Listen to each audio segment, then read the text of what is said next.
Peggy 3.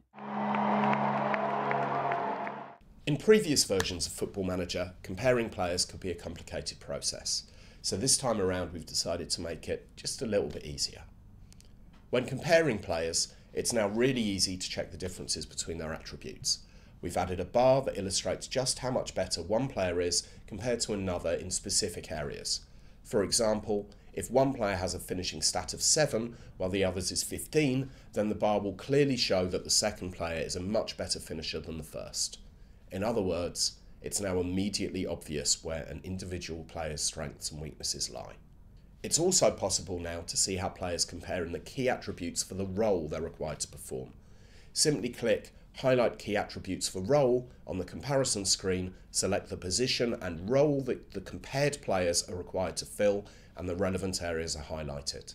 It's simple to use, and it means you'll be more confident about the player's ability to perform the required role before you sign him, or even if you've got 2 players in the squad and you're deciding on which player you want in each role. Another addition to FM13 is the ability to compare 2 players' relative abilities in a specific position. In the Comparison tab, select the Detailed Comparison option and then click on Positions. You'll then see the positions of both players rated from bright green for natural down to dark orange for awkward. This gives a much better overview of your squad's depth, which could prove to be crucial to your success over the course of the season, especially if you find yourself in the middle of an injury crisis. But it's not just about the players. For the first time in the series, you can also compare staff, which should prove to be a big help as you assemble your backroom team. Now, when you place a job advert, you'll no longer have to switch back and forward between the different applicants' profiles. Instead, you can now directly compare their attributes as you would for 2 players.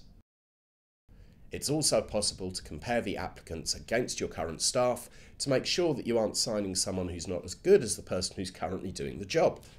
You can also compare 2 members of your current staff, which should give you a better insight into who should be carrying out what role at the club. So that's how we've improved the comparison system. We think that the new ways to compare players and staff are more intuitive and practical, and they make it easier than ever to get to know the strengths and weaknesses of both your squad and your staff.